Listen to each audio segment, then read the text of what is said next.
তো নমস্কার বন্ধুরা, আজকে সন্ধ্যাবেলা আমরা একটু মুড়ি খাবো, তাই মুড়ি মাখাচ্ছি। এখানে নিয়েছি একটু বাদাম ভেজে নিয়েছি, মুড়িটাকেও একটু কড়াইতে একটু হালকা করে নেড়ে নিয়েছি।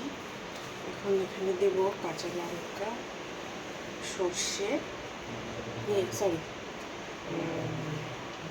শসা এবং পেঁয়াজ কুচি, আর কিছু স্প্রাউটস বানিয়েছিলাম, স্প্রাউটসও দিয়ে দিলাম। আর আমি কিছু আলু সেদ্ধ করে রেখেছিলাম, আলুটা একটু চাট মশলা ছিটিয়ে দিয়েছি, এটা দিয়ে দিলে কিছু দিয়ে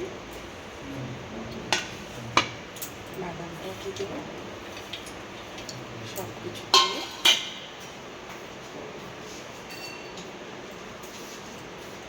এর মধ্যে অল্প দিয়ে সর্ষের তেল, মুড়িটাকে ভালো মতো মেখে নেব। আজকে সন্ধ্যাবেলার আমাদের এটাই খাবার, আর সঙ্গে চা।